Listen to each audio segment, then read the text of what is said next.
Good day everyone! Good day everyone! Welcome po ulit sa ating bagong video. Ito po ang odorless protection na QDE. So ibig sabihin, pangkahoy, pangbakal na water-based quick drying enamel. So before, ang nagiging topic natin, meron tayong mga video regarding po sa quick drying enamel na solvent-based. So ito naman ay water-based na. At ako po ay ni-request na gawa ng video to, no? At gusto nilang matutunan kung paano to gamitin. So, here it is, no, mga kapinta. No? But before that, gusto ko muna magpasalamat sa lahat po ng tumatangkilik sa ating mga videos, sa lahat po ng mga nagbi-visit sa ating channel, at yung mga nagre-request ng mga pang DIY na mga pintura na pwede nilang magamit sa kanilang pang-araw-araw na mga pagdi-DIY. Okay? So, ito, napakaganda pang DIY. Kasi, madaling gamitin. Easy to use. Hindi mo na kailangan magtimpla, hindi mo na compare po doon sa mga solvent-based na quick drying enamel na medyo matagal matuyo. So, ito, mabilis to matuyo, no? Actually, meron tayong mga sample, may ginawa ako before ako mag-start ng video. That was 30 minutes ago. Samantala ito mga 10 minutes ago. So ito po ay bakal, no? Ito yan, no. Ilinis ko lang siya ng liha. Hindi na po ako nag rust converter. Nilinis ko lang siya ng todo ng liha. No? So, yun. Papaliwanag ko po na itong pintura na porous coat, nagawa siya ng 3 trees. No? Yan, 3 trees po ang may gawa niyan. This is a odorless protection paint. So, multipurpose siya.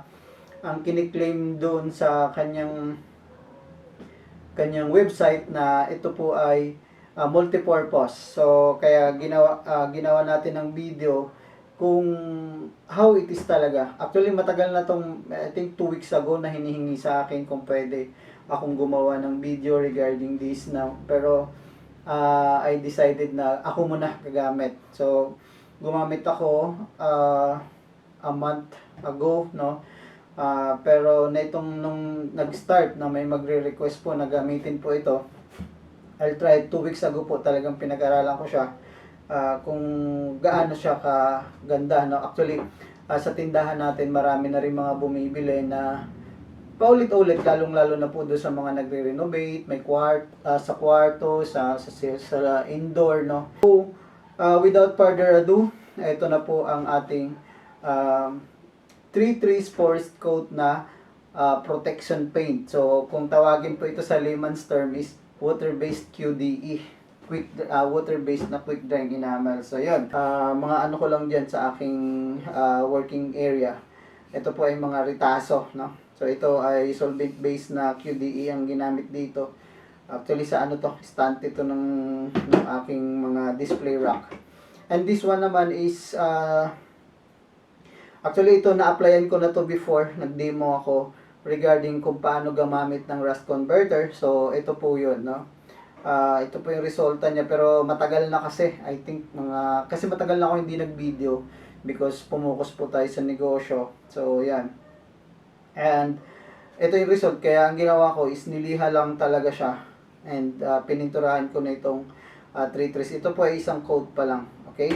So, ito po ay liter size. Ganito po ang kulay niya. So, tingnan niyo po ang viscosity niya, no? Viscosity wise. Okay na rin. Pero ang ano lang dito is hindi pa siya ganun karaming kulay, but pagdating naman sa amin sa mga paint center, we can modify naman ang kulay kung anong gusto nyo, kasi ito, nandiyan naman yung kanyang mga primary colors. Okay? So, itong kulay naman na to ay yellow. Okay? Ito ay puti, no? Ang maganda dito, may matte din siya. Gusto mo matte finish, meron siyang matte, meron siyang semi-gloss, may gloss din siya. Okay? Now, yan. Ito ay yellow. Bilis din siyang bilis siyang buksan din. Yan. Yan, medyo nag-ingat lang ako kasi medyo magalaw yung table ko dahil itong baba kasi ng ko, naka-foam yan. Kinalatan na ako. Diba? So, walang cut to. Kinalatan talaga ako. Ganyan talaga sa pintura, kaya po naka apron. Minsan tinatanong ako, magkano kilo ng baboy? So yan, okay. So ito yon. Ito ang white niya, no. Ang white na to ay matte siya, serve as primer. Pwede na rin siyang diretso kung i-coat mo. Pwede rin siyang diretso kasi actually ito wala siyang primer. 2-in-1 na po ito, no. Siya na yung primer, siya na yung sealer mo, siya na rin yung top coat mo. Ngayon, mamimili ka lang ng matte or gloss or semi-gloss. Okay? Okay, so yan. Then, ito po ang kanyang top coat niya, yung yellow. So, ito yung kulay niya. Yan. Okay. Mas visco lang itong matte na white. Yan. Mas ano siya. Pero almost ano lang naman. Hindi man magkalayo. Okay, kasi ang yellow is designed talaga siya pang top coat. So, ito 2-in-1 siya. Pwedeng primer, pwedeng pwedeng top coat. So, ito sa viscosity niya, much better ito pang top coat. Kasi medyo manipis ang kanyang visco. No, kung pag yan idiretso mo sa kahoy, unlike dito. So, yung first coating ko po, single coat po ito ng puti. So, kung dilaw to, sigurado ako medyo lalabas yung kahoy. Kaya mas best na white ang first coat, no? Or primer, di ba? Primer. Okay, so yan. So, white, first coat natin. At pwede nating lagyan din ito po ay brushable viscosity na siya. Actually, pwede siyang brush, pwede siyang roller. Pero best na mga ganito, syempre, mas ang viscosity niya, mas maganda kung brush or roller. Okay? But this time, brush tayo dahil dito tayo sa studio. Okay? Ito yung tinap coat natin ng white at ito naman ay tatap coat natin ng dilaw. Dilaw ba yung yellow? So, yan. Okay. So, abangan natin to habang nagtatackle tayo na ito. Kung mga ilang minuto siya, pwede ng touch-free. O, pag sinabi natin touch-free, yung pag pinindot mo siya, hindi na siya babakat sa kamay mo. Hindi na babakat yung fingerprints mo sa kanyang sa kanyang substrate o sa kanyang pintura. Okay? Now, dahil water-based, so may dala tayong tubig. Yan. Yan ang kagandahan na ito kasi medyo yung brush mo, pagkatapos mo, syempre DIY tayo, yung mga gamit natin, gusto pa natin magamit after, dahil sa mga ibang DIY natin, pwede nating hugasan lang, di ba? Tulad nito, punas lang. Yan. Hindi ko lang ina-advise na i-dilute pa to ng tubig kasi ninipis siya, or ito, lalong-lalo na po kapag bakal po ang inyong pipinturahan, huwag niyo na po i-dilute ng tubig kasi alam niyo naman yung bakal versus sa tubig, di ba? So, ito, ang formulation na ito, diretso na po siya sa bakal, no? Diretso na siya, multi-purpose na siya. Kaya ang viscosity na ganyan kasi para pag ginamit nyo sa bakal, hindi na po kayo magugulat na lalagyan nyo pa ng tubig. Siyempre, pag nilagay mo sa bakal yan, katulad nito, diniretso ko siya, no? Kung mapapansin nyo, may mga kalawang-kalawang pa siya. Pero siyempre, pag kayo gumawa, iwasan nyo naman ng ganyan. I-prepare nyo ng maayos kasi lahat po ng pagpipintura, kahit anong pintura po, kapag hindi maganda yung prepare, hindi po maganda ang resulta niyan. Pwede pong kalawang, pwede pong natuklap, di ba? So, yung pinakamaraming trabaho sa pagpipintura is yung pagpiprepare. Ang pagbabrush kung tutuusin, mabilis lang talaga. Okay? Kaya yung mga sa car paints, maraming mga auto shop na nag-hire talaga sila ng prepman kasi yun ang mahirap na parte. Okay? So, mapapansin nyo, ito yung puti niya, wala siyang discoloration na yung kalawang, no? Na lumabas yung kalawang, hindi siya nagdi-discolor. Kaya ang maganda kapag diretso, wala na pong tubig. Kasi kung may tubig yan, sure tayo na magkakaroon niya ng kalawang, no? And lalagyan po natin yung part ng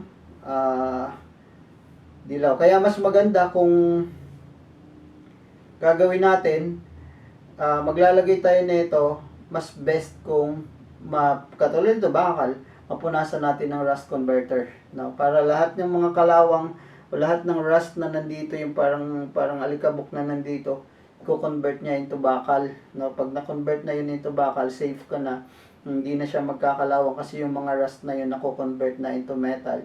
So didikit na po yun, matigas na po yun, no? Then lilihain mo lang, kailangan matanggal po yung residue nung ito katulad nito, to may mga puti-puti na to. Ito resulta po to ng hindi natanggal na rust converter. Okay? Yan po yung resulta niyan. Kaya dapat pag nag-rust converter kayo, may video ako na ito how to use yung rust converter. So pag nagtanggal kayo niyan, dapat siya, tawag doon, wala na yung rust. Okay? Dapat wala na rin yung residue na yan, yung puti na yan. Paano yan tinatanggal? Pwede kang magpahid ng lacquer thinner. Linisin mo siya ng lacquer thinner. Okay? Then saka ka mag-apply na itong pintura mo. To protect lang po doon yung pintura mo doon sa doon sa kalawang. So medyo tricky talaga pag pag kalawang. Okay? So yan. So yan na siya, yung ating dilaw, no? Okay, habang nagano tayo, i-discuss ko sa inyo kung gaano kaganda at gaano ang process nitong forest coat ng tree trees. Okay? So, yun nga, sabi ko kanina, kapag kahoy, magpa-primer ka, gumamit ka na itong flat or yung matte na QD na 2-in-1, no? 2-in-1 na siya, primer at saka sealer. Then, pag nag-top coat ka, pili ka na lang ng kulay kung sa pwede mo ipatimpla yan. So, yun na, top coat na siya. Ganun lang siya kadali, easy to use siya. Now, I suggest, kung kasi ito brushable viscosity na to, no? Brushable viscosity na yan, pwede na yan diretso. Pero kung sa tingin mo, yung substrate mo, nagre-require yung substrate mo ng manipis na viscosity, you can add water naman up to 10%. Okay? Ang maganda na ito, nandito ako sa loob ng room, no? Itong studio, naka-aircon to. Naka-aircon to, but wala ka talagang maamoy na amoy, no? Yan. Yun ang kagandahan nito. No? Actually, kanina, may kliyente ako kanina. Maselan, kasi may bata sa room. So, ito yung nirecommend ko sa kanya. So, I suggest kapag natubigan siya, mas maganda kung maubos siya. Okay? Kaya mas maganda kung magsalin-salin. Kung halimbawa, isang galon to, no? Isang galon yan o isang balde, mas maganda magsalin-salin para yung maubos mo, hindi siya contaminated ng tubig. Okay? So, kapag natira, isara lang ng maigi, no? Isara lang ng maigi and tatagal naman yun, no? Tatagal naman siya. Pero hindi siya katulad ng kapag close talaga na umaabot siya ng shelf life niya, umaabot ng 3 years, yung gano'n, no? Actually, may lahat naman ng pintura may gano'n, no? Abot ng 3 years. So, pag nabuksan na siya, syempre, iba na yon. Kasi may na yan, may mga pumapasok na yan na hindi part na dito ng chemical niya. So, yun, isara nyo lang ng maigi and buksan kapag kailangan na ulit gamitin. Okay? So, ang benefits nitong na to, yung forest coat na to na gawa ng tree trees, una, syempre, odorless yan. Wala maaamoy, wala kang talaga. Okay, pangalawa, ito katulad nito puti, 2-in-1 na siya, primer na siya, and syempre, yung top coat. At yung, syempre, itong kulay, marami din namang kulay yan, no? Makakapag-customize kayo ng kulay. Syempre, po-promote dito, syempre yung health natin, no? Mas maganda to kapag nag-recommend, kayo sa loob. Now, Ray, okay ba yan kapag meron na kaming pintura, na dating nang nakapintura, pwede ba ipatong? Now, kung kung katulad nito, na dati nang may pintura, Yan. So, mas maganda kung kapag ka-gloss na to, no, roll of thumb kasi pagdating sa pintura, kapag ka solvent base yung nasa ilalim, dapat kasi yan, pag solvent base yung nasa ilalim, pag makapal, dapat kiskisin ng maigi, no? No? Lalong-lalo na po doon sa mga madalas ginagamit na like pinto, yung kumbaga may traffic siya. So, dapat po yun, um, may kakapitan. So, lilihain mo talaga yon para may kakapitan. Unlike, ito, katulad na ito, itong inanuhan ko, ito, manipis siya. Parang sinipsip lang yung pintura, ganyan. Tingnan mo, litaw yung litaw yung kahoy. So, ito, pwede to, lihain mo lang, pwedeng kumapit yan, no? Tulad yan, kumapit naman siya. Pero pag inano mo siya, pag in-scratch mo siya, kasi yung kapag ka ito ay talagang puno to, yung pinturado talaga to. Ito mag-ano lang yan, magi-slide lang yung kulay. So, kapag ka water base saka solvent base, kadalasan yung magi-slide lang yung kulay. Okay? I mean, hindi naman magi-slide lang yung top coat mo sa kanya, yung iibabaw mo sa kanya. Okay? So, tingnan po natin, kailangan may kakapitan siya. Okay? Sa ating mga nagdi-DIY, minsan ayaw na natin na maraming ginagamit, 'di ba? So, tingnan nyo. Pero kung makapal po, I suggest mas maganda tanggalin. May mga paint and varnish remover naman, no? Tatanggalin nyo yon para kakapit po yung pintura. Okay? So, yun. Recap. Itong isa, primer, tsaka top coat na siya. May matte to, kaya ayaw mo ng makintab, may matte yan. Tapos, ito naman, may gloss at saka semi-gloss. Okay? So, odorless paint.